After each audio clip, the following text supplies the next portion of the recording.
I say that every night, and I will say last night, a lot of you took me up on the offer. Dan said, I know it brings more viewers to diss a state office, but you stopped at a new low. Marcia said, you have moved from professional news reporting to Fox News entertainment.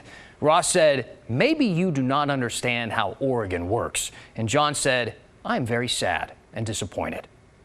All of this because I criticized the employment department for taking a long weekend over Memorial Day. I mean, call me crazy, but having the entire office on a holiday during a crisis with hundreds of thousands of Oregonians waiting weeks and months for money during the most important time in the department's history, I don't know, it just didn't sit right with me.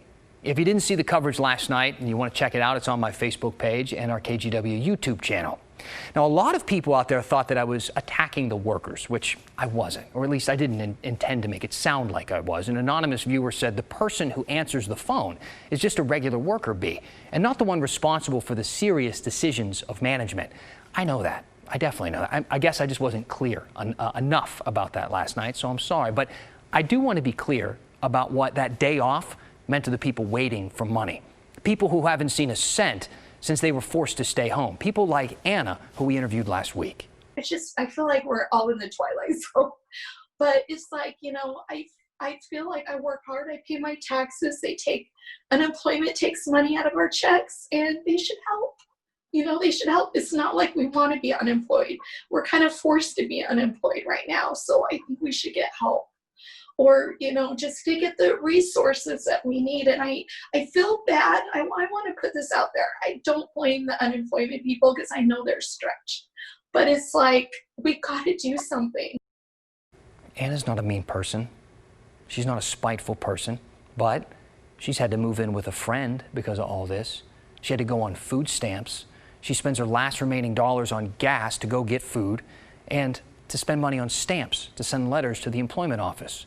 She's been waiting since mid-March for her money, and it's almost June. She's in pain, and there's no holiday from that. Though I am sure when she eventually gets her money, it's going to feel like Christmas morning. And that said, the employment department tells us Santa is on his way. Things are getting better.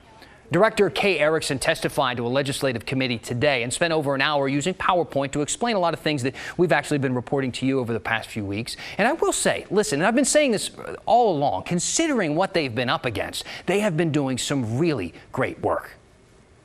Like unemployment agencies across the nation, we were not ready for the incredible and unprecedented workload we encountered over the last several weeks. To our customers, I know in these uncertain times, waiting for confirmation of your unemployment benefits can be agonizing.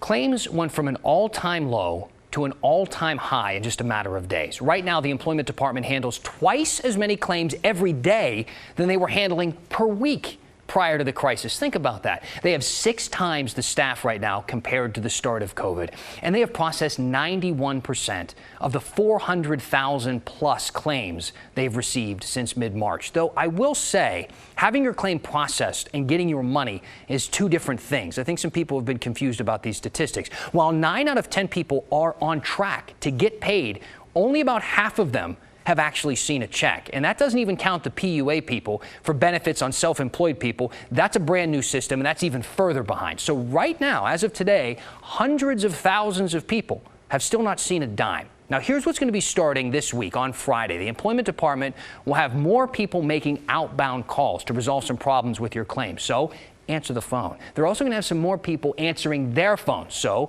keep calling. And they're going to have a chat bot on the website to direct you to answers that you can find online.